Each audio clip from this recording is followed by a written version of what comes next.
Hi, and thank you to all. I was warned to not go in my usual zealot fashion to speak too long about a true American hero. We're going to have Dick Kerin come up here, and he is truly a hero in my book, and I think you'll agree.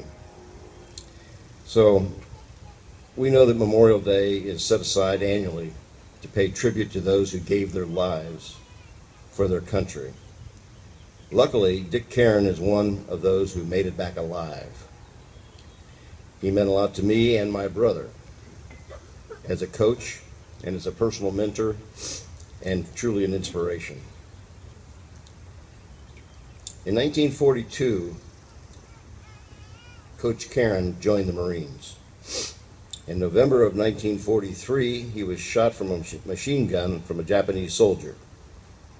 After recovering, Mr. Kerin joined the 27th Regiment of the Marines in 1944, a very famous combat unit. In February of 1945, he was sent to combat in the Battle of Iwo Jima, where he took part in what was known as the Assault on Hell. On the 21st day there, Mr. Kerin saw a 17-year-old Marine shot. He ran over to the wounded comrade where he hastily bandaged him up, and while under fire from the enemy, he put the Marine on his back and carried him 30 yards to safety where a medic could take over. This act saved the soldier's life. Even though he was using the evasive tactic of zigzagging, a sniper's bullet found Kerin's shoulder, spinning him around and knocking him to the ground. Kerin was able to crawl 50 yards to a medic.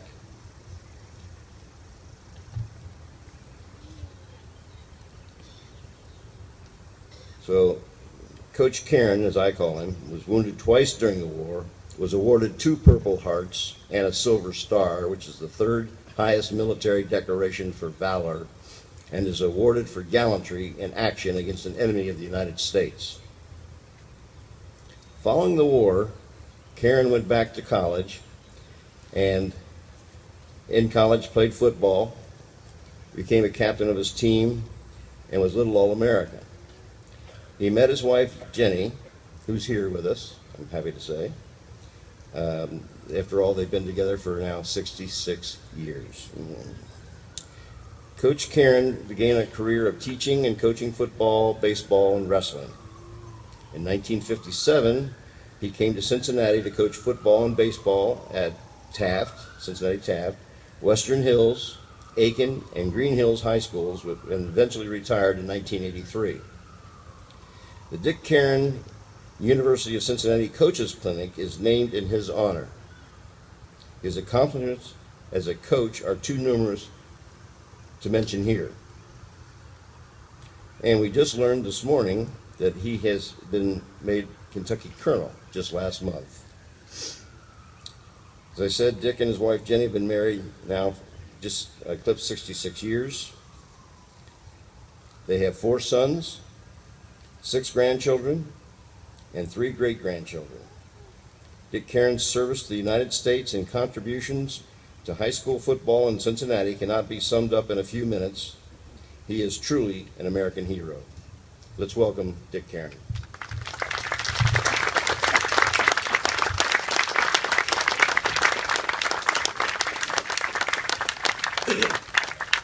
Thank you, Kerry. One of my football players.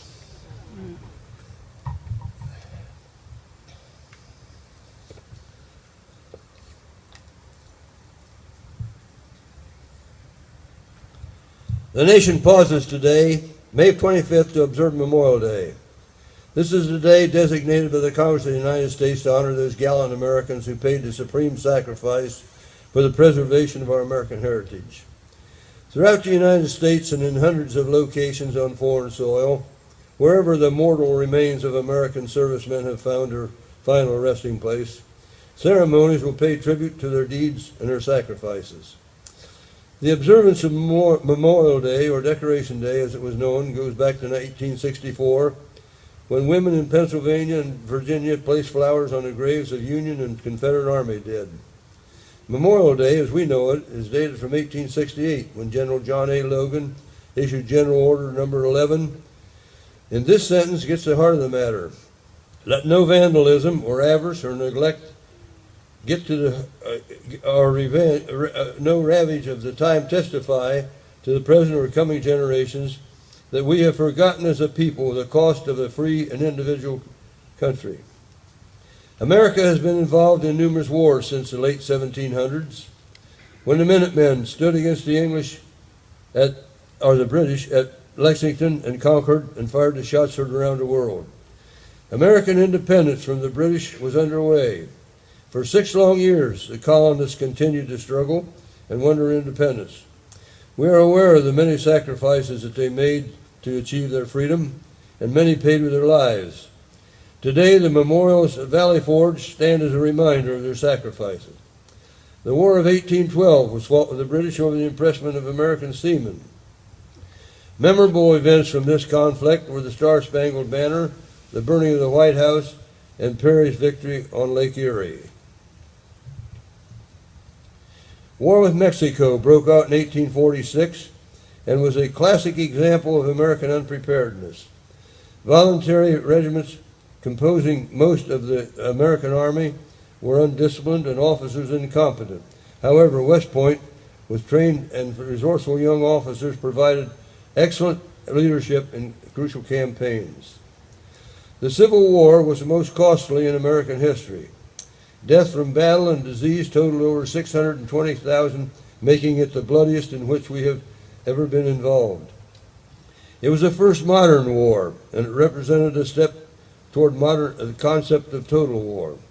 Many of the cemeteries, such as Vicksburg, Shiloh, Fredericksburg, and Gettysburg, are final resting places and memorials for those Americans, some of whom were brother fighting brother and family fighting family. The war ended slavery and put an end to state cessation for all time. The Spanish-American War was needless and shouldn't have been fought, but it did claim the lives of a number of Americans who deserve to be remembered in history. World War I developed America into world power. The U.S. Army played a minor role in stopping the German drives in 1918, but went fully into action in the last months of the war. The very existence of 1 million fresh troops in France and more to come helped destroy the Germans' will to fight. The American death count in War I was more than 116,000. When World War II came, the attack on Pearl Harbor showed how poorly prepared America was to defend herself. The Japanese nearly destroyed the Pacific Fleet, but we did manage to survive. War was declared on Japan and Germany, and the American people showed such resolve that we built the greatest military machine in world history. Men and women volunteered by the thousands to serve, and the nation prepared for total war. Not only did we supply our own forces, but helped supply most of the Allies. Fighting the war on both fronts, the Atlantic and the Pacific, we led the Allies to a complete victory over the Axis powers.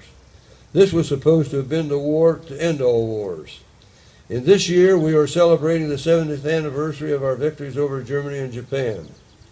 Numerous revisionists have attempted to write their own version of the World War II, and that is something that should be terminated. This should be left to the capable historians and scholars and not to fly-by-night writers who are looking for a name or a fast buck. In 1950, the U.S. became involved in a conflict with North Korea and later Red China. For the first time, this operation came under the control of the United Nations. The U.S. provided most of the troops and weapons and equipment to this struggle continued for 3 years. This forgotten war was never officially listed as a war, but as a UN police action. The men who fought in Korea should be honored, always be honored for their courage and bravery and the hardships of terrible weather conditions and a relentless enemy. This bitter struggle cost the lives of more than 52,000 Americans. Vietnam was a politicians' war. Fought in this area that was earlier known as Indochina, it involved corrupt Viet officials and American politicians who had no idea what the struggle was all about. They were trying to determine policy from Washington, and the sad thing about it was that they didn't have any policy. This conflict probably divided the nation more than anything since the Civil War. America suffered the loss of 58,000 young men and women, and there's one thing for certain. The young men and women who fought that war should never have received such nasty treatment and insults from some of the American people. They were sent there as by their government, and many didn't have the gimmicks or political connections to avoid the military. War is among the most horrible of all human experiences. It kills, it maims, it destroys cities, it wastes precious resources, but war has its creative aspects. It forged the American independence, it preserved the American Union, and it prevented the destruction of American freedom and world domination by totalitarian governments. Memorial Day teaches us that freedom is never fully won. The huge price one generation of Americans may pay cannot buy freedom for all time.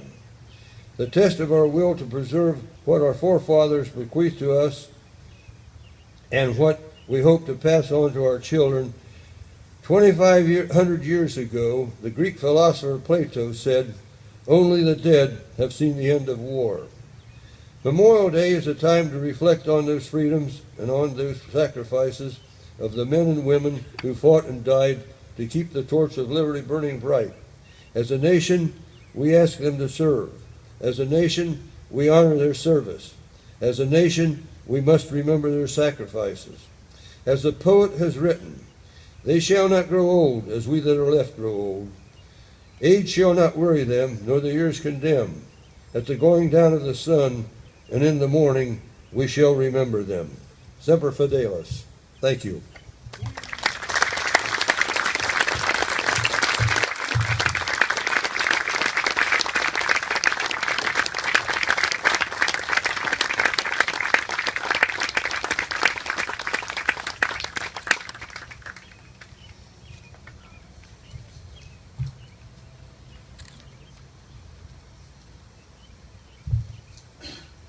I'm so thrilled to see so many of you here to honor those who gave their lives. It really touches my heart.